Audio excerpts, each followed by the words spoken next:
You don't struggle to find love, you struggle to let it in. And most ambitious women don't even realize that's the real issue. Because on the outside, you look like the woman who has it together. But internally, something very different is happening. A quiet belief forms internally. If I need too much, I become a burden. So you become the woman who gives love so easily, but struggles to let anything in. Not because you don't want love, but because receiving requires something unfamiliar. Letting yourself be seen without performing. Let's get into it. I'm Dr. Princess, PharmD. Number one, receiving makes you visible. And for most ambitious women, visibility never felt like safety. Maybe your intelligence made you intimidating. Maybe your competence brought you resentment instead of celebrating. So over time, you learn something quietly. Being seen comes with consequences.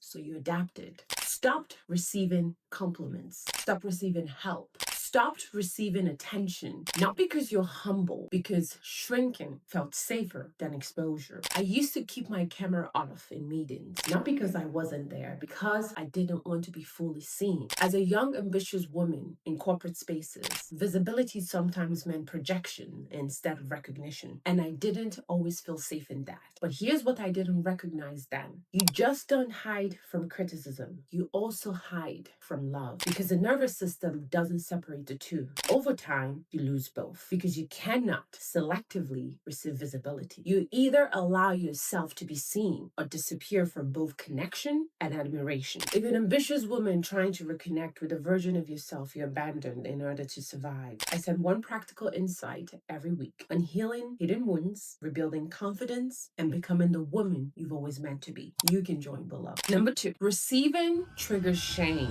Here's what no one tells you about independence. A lot of it is not about freedom. It's shame disguised as control. Because receiving doesn't just feel uncomfortable, it feels like inadequacy. So when someone offers to comfort, help, love, your system questions, evaluates not just the gesture, but what it says about me. Am I not enough? So you default. I'm fine. Oh, it's nothing. I got it. Not because it's true, but because it protects your identity. Growing up in a Nigerian school system, asking for help was embarrassing. You were expected to know. So even when I didn't, I learned to figure it out myself. Over time, I stopped seeing help as normal and started seeing it as weakness. And that's the trap. Because when needing help feels like shame, receiving love starts to feel unsafe. You didn't become self-sufficient.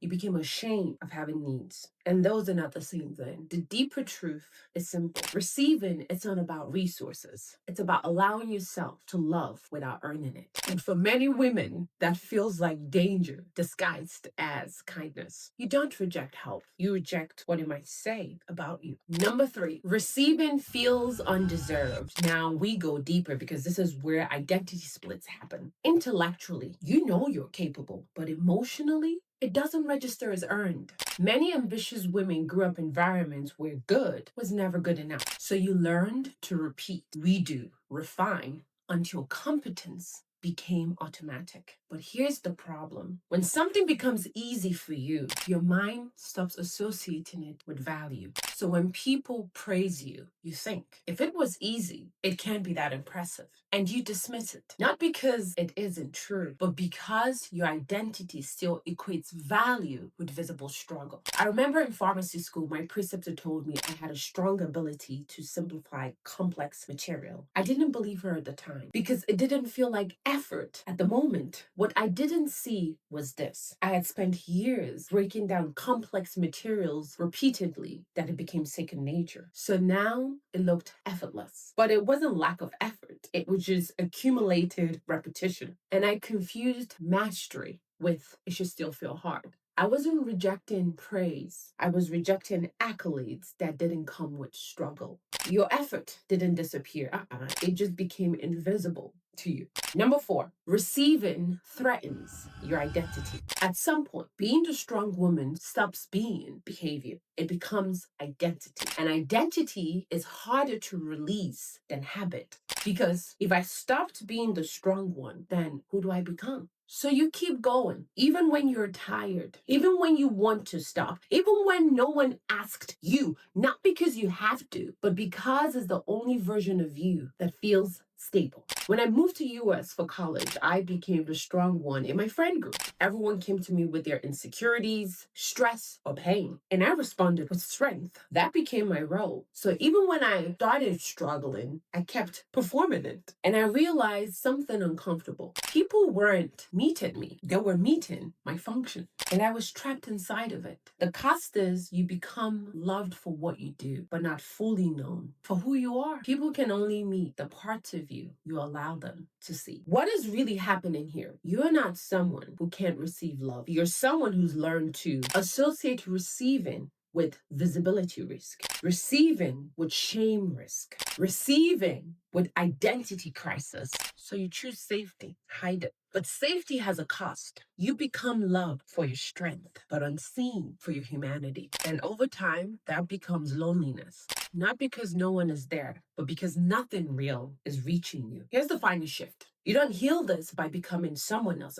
You heal this through interruption. Stop rejecting help automatically. Stop minimizing compliments. Stop overpaying for care, and stop hiding need to stay strong. Because every interruption teaches your nervous system something new. I don't have to disappear to be safe. And if you want more personalized support, I also work with a limited number of women one-on-one. You'll find the details below. If this video resonated with you, I've created a free Strong Woman Recovery Guide. It's a short exercise designed to help ambitious women reconnect with the parts of you you've abandoned in order to survive. Download it below. You don't need to become less strong. You don't need to become softer. You don't need to become somebody else. You just need to stop abandoning yourself to stay acceptable. Because the goal was never survival. The goal is wholeness. And wholeness includes the parts of you that were never allowed to receive. I'm Dr. Princess. I'll see you next time.